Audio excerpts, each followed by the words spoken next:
This is Colin McGuigan for IFLTV. Delighted to be joined by Peter Mcgrail in Guildhall for the press conference. Peter, this is the biggest fight of your career. Just talk to me first of all about the initial reaction when you get offered a fight like this. It's a belter. Obviously, I made it clear it's the fight that I wanted. Obviously, he's sort of the man at the minute on the domestic scene. He's got the British, the Commonwealth, European belt. So it's not the fact it's Dennis Mccann. If it was anyone else who had the belt, that's the fight I want. That's the fight I'm coming for. But it's finally here. I didn't know what him and his team were going to do. To be honest, they were calling me name for a few weeks in interviews, this and that, and then they sort of backtracked and started calling other names, so I weren't 100% sure what they were looking to do. So once the fight got signed, sealed, on such the biggest stage of all, you know what I mean? Yeah, I was buzzing, and it couldn't have come at a better time for me, really. Feel like my last fight was, well, you could probably all see for the shape of me on the scale, the shape of me in the ring, and obviously the performance. It was the best shape I've been in since I was a pro, and I think this fight got made like a week or 10 days after that. So I'm basically coming out of the best camp I've had since turning pro, going straight into another camp.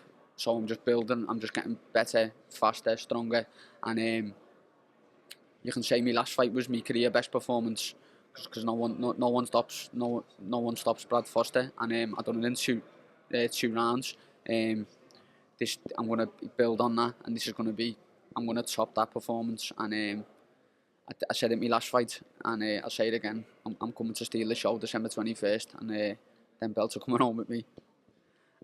Whenever I spoke to Eddie a couple of weeks ago, he said that this fight was made quicker than any fight he's ever made in his life. Talk to me about that first, call you received about this. Was it just, I'll fight him straight away and that was it done? Yeah.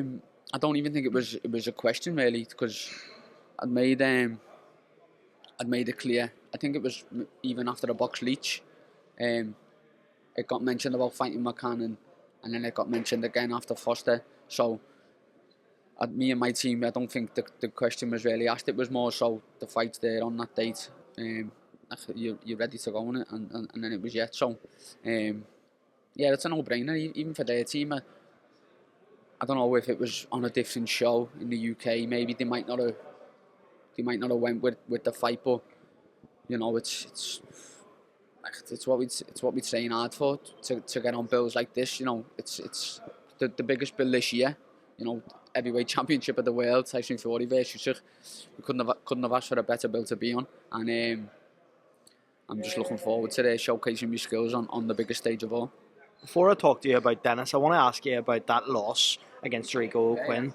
Obviously, for you, unbelievable amateur, get to this point of your career, box unbelievable like you did against Rico, and then lose like how you did. Has that changed your mindset at all going into these fights? And obviously, has it give you an extra string to your armour as such? I don't know whether it's changed my mindset going into fights. I feel like I've always had the same mindset going into fights. I believe I'm better than most boxers in the world, know what I mean? And I really believe in my own ability, and no matter who it is I'm fighting, it's the same mindset. Get it as least as possible, and hit them as hard as you can, do you know what I mean? It's quite simple, really, but obviously when I got beat off Judy, obviously I'd basically in my head in the ring I'd won the fight. I'd had him down twice, one of the knockdowns weren't really a proper knockdown, but it still was a count, but one of them definitely was. I'd had him down twice, and he didn't even want to be in there. Like, I was looking at him, looking at his brother was, I don't know what his brother was shouting this and that, whatever. And I was looking at him, looking at his brother, shaking his head and putting his hands out to say, like, I don't know what to do. I haven't got a clue what to do, do you know what I mean? And then obviously that happened. I'd have been like a round later, or even that round or something. But yeah, it was hard times, but I know where I'm going. Do you know what I mean? And I always knew I'm good enough to get to the top and become a world champion. And obviously, if I didn't have a team like Matchroom, and Matchroom the zone behind me, that could have stalled that. But I know with a team like them and my own ability and my own belief in myself, that that's not going to define my career. I weren't gonna give up then. Know what I mean? I've been doing this since I was 10. I already had a minor setback. Not even a minor setback, but I had a bit of a disappointment at the end of my amateur career, where I only needed the Olympic medal to finish the finished the cycle. I'd had a medal at every major tournament for that cycle. So, you know, I've had disappointments and come back stronger. And since then, I've come back very, very strong. I've obviously boxed Leach, and then I've put my career best performance in against Brad Foster, and that's got me here now. And I'm taking this chance with both hands on the biggest stage of all. And yeah, I'm coming today to steal the show. You mentioned that Dennis is someone in the domestic scene that kind of everyone had their eyes on. What do you think you do better than Dennis McCann? Everything really, apart from chatting a bit of shit in the press conferences. I've got a better boxing IQ. I'm fitter, faster, sharper, stronger, and I've just got more in my locker than him. But yeah, that's it. Do you believe you can take him out of there, Peter? Yeah, 100%. It's we'll see how the fight goes. It's whether it's a wide points decision or, you know, if he I know he likes to leave his chin up when he's throwing a few of them windmills. So I wouldn't be surprised if I caught him on the chin. Have you ever shared rounds with him before in sparring or anything? Nah, I've never. I've actually never sparred him. He's a little bit younger than me, so never been on no England camps. I don't even know whether he boxed for England or not, to be honest. But I've never sparred him, no.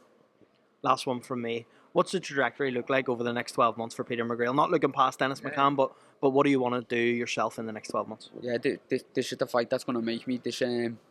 I'm not looking past Dennis. He's a good fighter. He's a very good operator. You don't win them belts if you're a mediocre fighter. But I just believe I'm levels above him. I'm going to show that December 21st, and then I believe once I win these belts, I'll be high up in all of the ranking governing bodies, and I'm a little 1, 2, maybe 3 fights. Well, maybe not 1, but 2 or 3 fights away from a world title. So in the next 12 to 18 months, I believe I'll be up there challenging for a world title. Peter Mcgrail, pleasure. Thank you, mate. Thank you. Thanks.